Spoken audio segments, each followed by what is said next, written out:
שלום, בסרטון שלפניכם אנו נסביר כיצד להשתמש בתוויות של ג'ימייל. למי שיש חשבון ג'ימייל, הוא יכול לקלוט תוויות אשר יאפשרו לו סימון דברי דואר חשובים, וכך הוא יוכל לרכז ולמיין את דברי הדואר השונים לפי נושאים. הדבר נותן לו גם אפשרות לסמן תוויות לפי צבעים מסוימים, דבר שיבלוט לו בעין ויוכל לסדר את הדברים בצורה יותר נכונה. נתחיל בהדרכה. נסמן דבר דואר כלשהו, ואז יופיעו מגוון אפשרויות שאפשר לעשות עם דבר הדואר. ביניהם האפשרות של סימון בתווית. נלחץ, נראה את כל התוויות הקיימות ונוכל לבחור על ידי סימון V את התווית אליה אנו רוצים לשייך את דבר הדואר הקיים. במידה ונרצה ליצור תווית חדשה, נלחץ על צור חדשה. בחלון שנפתח אנחנו יכולים להזין את שם התווית החדשה, וכן לשייך את התווית החדשה לתווית אחרת. זאת אומרת שבהיררכיה יופיע לדוגמה דחוף, ומתחת דחוף יהיה בהיררכיה את התווית גוגל. לסיום נלחץ על צור.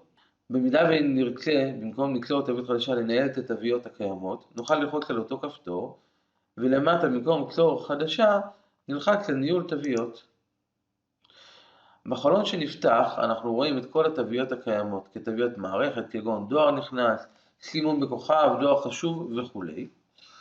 בהמשך יש קטגוריות שהמערכת מחלקת אוטומטית לפי קטגוריות של רשתות חברתיות, קידומי מחירות וכדומה. ובתחתית יש את התוויות אשר אנו יצרנו. כמו שאתם יכולים לראות, התווית דחוף, תחתיה יש קטגוריה של תווית גוגל שיצרנו לפני רגע. כאן אפשר ליצור את התוויות החדשות, או לערוך את התוויות הקיימות על ידי שינוי שם וכו'.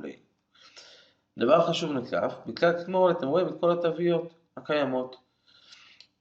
כיוון שיש לי פה מספר רב של תוויות, אנחנו לא רואים את כל התוויות ביחידה אחת, ולכן ללחוץ על עוד, ואז יופיעו כל התוויות הקיימות.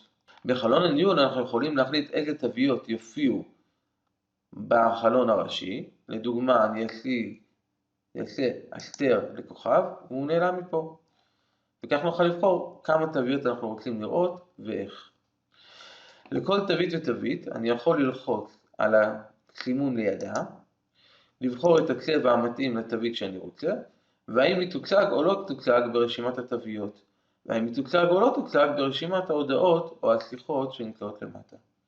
כמובן שאני יכול לעשות אסר תווית, או תווית משנה כמו שראינו מקודם. תודה.